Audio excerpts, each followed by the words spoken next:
Coba bayangkan kamu lagi nyetir mobil sendirian di jalan tol. Terus ini posisinya malam-malam. Oke, kerasa tuh sepinya ya. Iya, sepi, gelap. Terus tiba-tiba jarum bensin di dashboard kamu mulai kedap-kedip merah. Dia nunjuk tajam ke huruf E. Tangki nyaris kosong. Wah, itu langsung panik sih pasti. Bener banget. Jantung kamu berdebar, napas jadi pendek. Kamu mikir, aduh mobil ini bakal mogok di tengah jalan gelap. Kamu menepi dengan gemetar.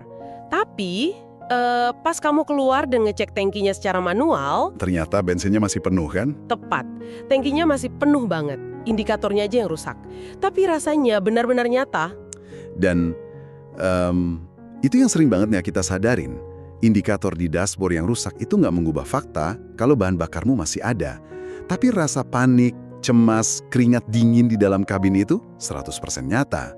Tubuh kamu ngerespon seolah ancamannya beneran ada di depan mata. Dengan rasa was-was tiap detik, padahal semuanya baik-baik aja. Nah, makanya di diskusi perdana kita minggu ini, kita mau ngajak kamu membedah tumpukan riset psikologi dan analisis modern. Iya, dengan satu misi penting, yaitu membantu kamu mulai menerima dirimu sendiri. Benar. Dan buat bisa damai, kita harus bongkar satu pertanyaan yang sering menghantui kita. Kenapa sih kamu selalu merasa kurang? Kenapa indikator di kepalamu tuh selalu berkedip merah? Pertanyaan itu tuh beban kolektif kita semua di era modern ini. Kalau kamu sering ngerasa lelah atau merasa tertinggal secara finansial pas lihat hidup orang lain, mari kita luruskan ini dulu. Harus dilurusin nih. Iya, karena itu bukan kecacatan karakter. Kamu tuh nggak lemah, nggak kurang bersyukur, atau gagal. Itu cuma respons otomatis dari sistem saraf kamu terhadap dunia yang terlalu bising dan penuh ekspektasi. Aku lega banget dengernya. Validasi kayak gini penting banget, karena kadang kita terlalu kejam ke diri sendiri. Jadi hari ini kita bakal santai aja, nggak akan ngehakimi atau menggurui. Kita bakal bahas gimana radar internal ini kerja, ngomongin trauma finansial sampai tekanan global. Setuju. Kita mulai dari sistem operasi dasarnya dulu ya. Boleh. Gimana tuh sains ngejelasin cara otak kita ngukur nilai diri tiap pagi? Kalau dari materi yang kita kumpulkan, kita harus mundur ke tahun 1954. Ada teori perbandingan sosial dari psikolog Leon Festinger. Manusia itu secara evolusi punya dorongan bawaan buat mengevaluasi posisinya di kelompok. Karena kita makhluk sosial ya. Benar. Dan karena kesuksesan itu abstrak, nggak ada penggaris pastinya, otak kita nengok ke kiri dan ke kanan buat mastiin kita aman. Festinger bilang ada perbandingan ke atas, lihat yang lebih sukses, dan ke bawah. Kalau zaman purba sih masuk akal. Mastiin porsi makanan kita sama, biar nggak kelaparan. Tapi, sekarang di dunia modern, radarnya tuh kayak nyala terus di luar kendali. Nah, sumber kita nyebut ini sebagai perbandingan internal dan multidimensi. Ini yang bikin kepalamu pecah. Oh, yang kita nggak cuma bandingin dompet kita sama dompet tetangga ya? Tepat, kita ngebandingin karir kita yang sukses dengan asmara kita yang berantakan. Atau perbandingan temporal. Kita menghukum diri kita yang sekarang karena belum capai target yang kita hayalin 5 tahun lalu. Wah, itu berat sih. Banget. Dan ini melahirkan yang namanya sensitivitas statis. Di masyarakat kita yang layarnya nyala terus, radar ini nggak punya tombol mati. Foto liburan teman di media sosial itu nggak diproses sebagai foto biasa. Terus diproses sebagai apa tuh? Amigdala kita, si pusat rasa takut, nerjemahin itu sebagai ancaman langsung terhadap status sosial kita. Ya ampun, ini tuh ngingetin aku sama analogi Bluetooth di smartphone. Gimana tuh analoginya? Rasanya persis kayak HP yang Bluetooth-nya nyala terus di tempat umum. Tak henti-hentinya scanning perangkat lain, ngebandingin sinyal terus. Baterainya pasti drop parah. Nah, baterainya habis sekejap. Kita jadi kelelahan mental yang luar biasa karena latar belakang otak kita terus-terusan mengukur harga diri. Analogi Bluetooth itu merepresentasikan banget kelelahan kognitif di jurnal-jurnal ini. Pas radarmu sensitif banget, kegagalan kecil sehari-hari langsung nusuk ke identitasmu. Kayak pengajuan kartu kredit ditolak gitu ya? Iya, atau sekedar lihat temen beli mobil baru di timeline. Dialog internalnya bukan lagi, oh dia beli mobil, tapi wah dia beli mobil, aku tertinggal jauh, hidupku gagal. Oke, tunggu bentar nih, aku mau ngasih sedikit pushback. Kalau kita ngomongin motivasi, bukannya ngebandingin diri itu wajar ya? Maksudnya buat pacuan gitu? Iya, tanpa lihat orang di atas kita, dari mana kita dapat bahan bakar buat kerja lebih keras? Perbandingan ke atas kan bikin semangat. Nah, itu jebakan logika dari budaya hustle culture. Secara teori, emang bisa memotivasi, tapi mari kita lihat kenapa ini malah jadi senjata makan tuan. Kenapa tuh? Buat orang yang harga dirinya lagi rapuh atau kecapean, otak mereka scanning buat nyari kepastian emosional. Pengen tahu, aku nih cukup baik nak sih? Terus mereka buka media sosial? Iya, dan karena jarak realitas mereka yang lagi terpuruk sama realitas di internet yang super sempurna itu kejauhan, motivasinya gagal nyala. Alih-alih terinspirasi, otak malah lihat jurang yang terlalu lebar. Oh wow. Niatnya nyari semangat, malah dapat bukti absolut kalau kita ketinggalan. Terus karena kejauhan buat dilompatin, kita nyerah ya? Bener banget, lingkaran setan. Cemas, buka sosmed nyari validasi, lihat orang sukses, makin cemas, baterai Bluetooth mati. Masuk akal banget. Dan yang bikin lebih ruwet, gimana kalau masalahnya bukan cuma di baterai yang habis? Gimana kalau mesin atau perangkat kerasnya emang udah terluka dari dulu? Ini kita masuk ke soal trauma finansial di riset kita ya. Iya, trauma finansial mengubah struktur saraf kita. Ini bukan sekedar ingatan, dulu aku pernah miskin. Ini respon fisik yang tertanam di tubuh karena stres kronis soal uang. Jadi kalau pas kecil orang tua sering berantem soal tagihan listrik itu ngaruh ya? Sangat ngaruh.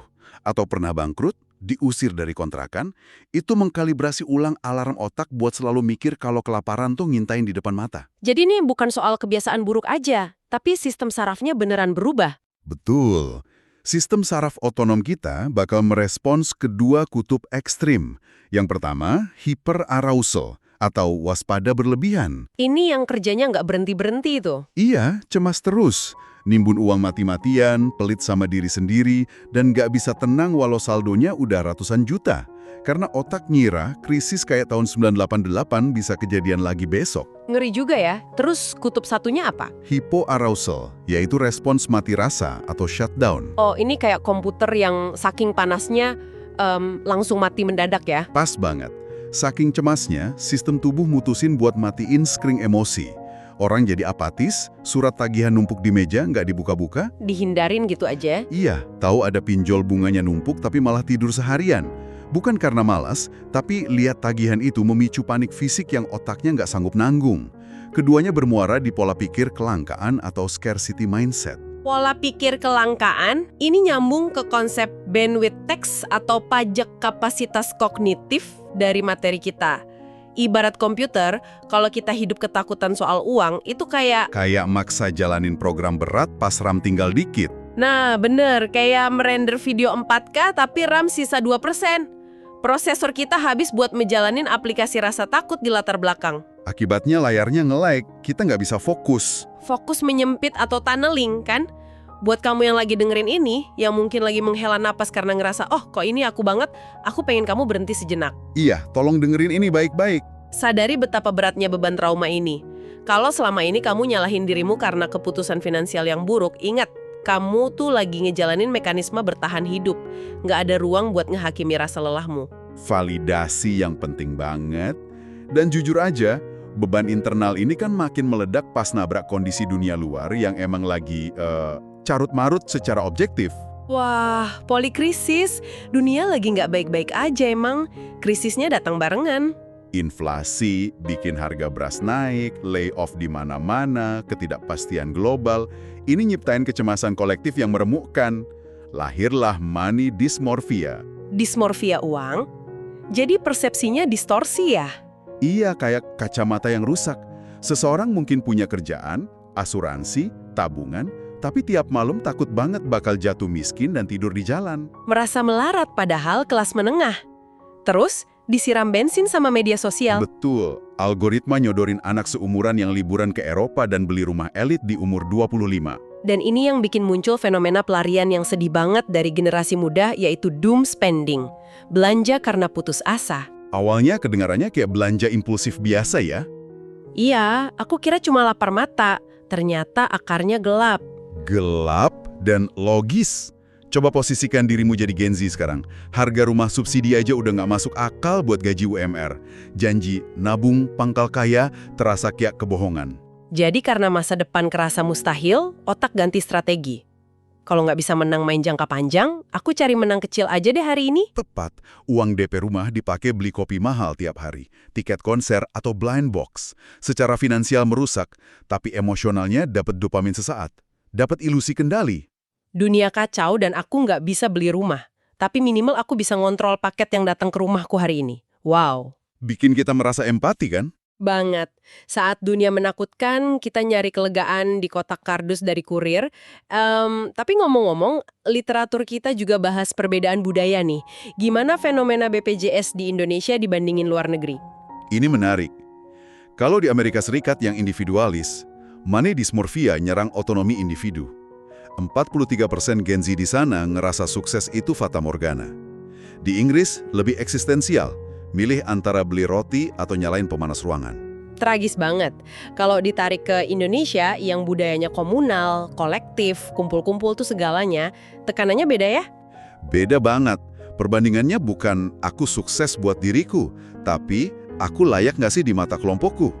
Disitulah muncul BPJS, budget pas-pasan jiwa sosialita. Waduh, on point banget. Kita semua pasti tahu minimal satu orang atau pernah di fase itu. Maksain nongkrong di kafe estetik di Senopati padahal harga kopinya seharga makan 3 hari. Cuma buat update story sama gengnya. Dan 167 juta pengguna sosmed di Indonesia memperkuat panggung ini. Flexing itu bukan cuma sombong, tapi permohonan untuk divalidasi. Makanya penipuan investasi bodong berkedok Crazy Rich subur banget di sini. Sangat subur. Korban-korbannya seringkali bukan orang yang nggak berpendidikan loh. Tunggu, berarti literasi keuangan kayak ngerti inflasi atau bunga itu kalah telak sama tekanan sosial? Kalah telak. Studi ke mahasiswa kita nunjukin walau diajarin bikin anggaran, begitu dorongan emosional buat pamer atau takut dikucilkan itu muncul, logikanya runtuh. Takut dikucilin tuh sekuat itu ya? Secara evolusi, otak purba kita nerjemahin pengucilan sebagai ancaman kematian. Dulu, dikeluarin dari suku berarti dimakan predator, jadi takut losing face itu ancaman nyawa buat otak. Masuk akal banget, pantesan nasihat finansial yang menggurui itu selalu gagal. Kayak, makanya catut pengeluaran di Excel, jangan jajan kopi terus. Padahal rumahnya lagi kebakaran dari dalam. Nasihat gitu tuh ibarat nyiram api pakai selembar kertas hitung-hitungan. Benar, nggak mempan. Nyuruh orang yang cemas parah bikin spreadsheet tuh kayak nyembuhin patah tulang pakai plaster luka. Salah sasaran. Makanya kita nggak boleh nyalahin individu, seolah mereka ini bodoh. Sistemnya yang ngasih tekanan. Solusinya harus penuh welas asih, tapi juga praktis. Nah, ini yang ditunggu-tunggu. Kalau nyalahin diri, nggak mempan. Gimana cara kita jinakin radar ini dengan damai? Ada solusi aplikatif dari para ahlinya nggak? Tentu ada. Yang pertama itu radical self-compassion, welas asih radikal ke diri sendiri. Kita nggak bisa matiin radarnya, tapi kita ubah arahnya jadi perbandingan temporal. Oh, audit kemajuan diri ya. Daripada bandingin dompetku sama dompet temanku, mending diriku yang sekarang sama diriku tahun lalu. Betul sekali. Dan jangan pakai metrik uang, bandingin mentalnya. Tahun ini aku lebih tenang nggak ya pas stres dibanding 2 tahun lalu. Ini ngasih fondasi harga diri yang jauh lebih solid. Keren. Terus aku baca ada tren yang namanya loud budgeting. Itu skenario aslinya gimana tuh di tongkrongan? Ini tuh komunikasi terbuka, di mana kamu buang rasa malu soal batasan finansial. Jadi nggak usah gengsi ya? Nggak usah. Daripada bohong bilang aku lagi sibuk, padahal lagi bokeh, atau maksain gesek kartu kredit buat ke Senopati tadi, kamu ngomong lantang aja, sorry ya, bulan ini aku skip kafe mahal, budgetku lagi buat yang lain. Kalau mau ngobrol di rumahku aja yuk. Wah, itu memberdayakan banget sih. Kayak ngambil alih kemudi lagi. Alih-alih ciut, kita malah netapin batasan dengan percaya diri. Terus, buat ngeredam doom spending tadi gimana? Pakai aturan jeda 24 jam. Pas kamu masukin barang ke keranjang online, tutup aplikasinya.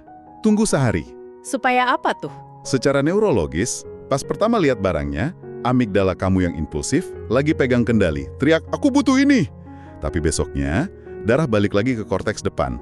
Otak logis jalan dan sadar, nggak butuh-butuh amat dah. Transisi dari belanja berbasis vibe sesaat ke belanja berbasis values atau nilai inti hidup kita ya. Betul. Dan satu lagi, kurasi digital tanpa ampun. Kurasi sosmed nih maksudnya.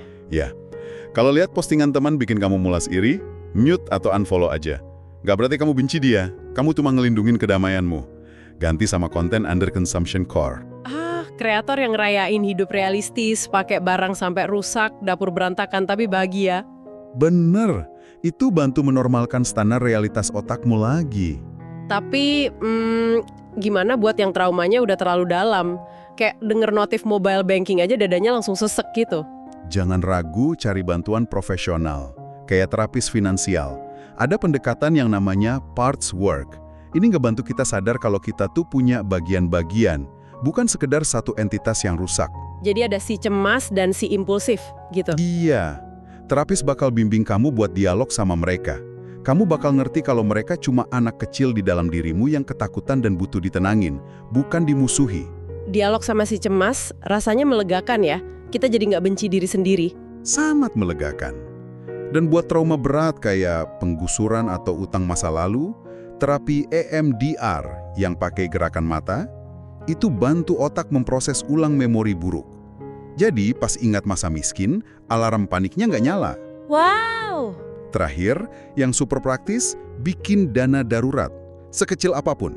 Walau cuma buat biaya hidup sebulan ya. Betul, itu bukan buat bikin kaya, tapi jadi jangkar psikologis yang meredakan alarm amigdala tiap hari. Gila, ini perjalanan yang transformatif banget dari keluhan kenapa aku tertinggal sampai kita bedah level saraf, evolusi, dan ekonomi global. Jadi wajar banget kalau kita ngerasa lelah. Sangat wajar. Jadi buat menyimpulkan, ngerasa selalu kurang di dunia yang berisik ini bukan tanda kegagalan kamu. Itu respons wajar sistem buat jaga kamu tetap aman. Presisi banget. Dan menyembuhkan luka ini bukan berarti matiin ambisi kok. Kamu cuma perlu misahin dua hal. Apa tuh? Nilai dirimu, self-worth kamu sebagai manusia, nggak ada hubungannya sama sekali dengan nilai kekayaan atau net worth kamu. Kamu berharga, apapun isi dompetmu.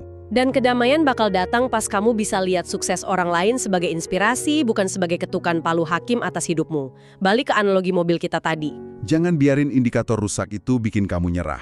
Bener banget. Tangki kamu masih nyimpen banyak potensi dan kekuatan. Kamu cuma perlu menepi bentar, napas, dan matiin alarm palsunya. Peluk radarmu yang sensitif itu, tenangkan, dan izinkan dirimu merasa cukup hari ini. Indah banget. Sebelum kita tutup sesi ini, buat kamu yang lagi dengerin, aku pengen ngasih satu pemikiran buat nemenin harimu. Coba bayangin, kalau besok pagi kamu bangun, dan Bluetooth di kepalamu akhirnya mati. Kamu berhenti memindai orang lain. Bayangin betapa leganya. Iya. Terus, bakal kamu pakai buat apa tuh? Semua ruang kosong, waktu, dan kebebasan mental yang tiba-tiba kamu miliki. Renungkanlah. Sampai jumpa di pembahasan materi kita selanjutnya.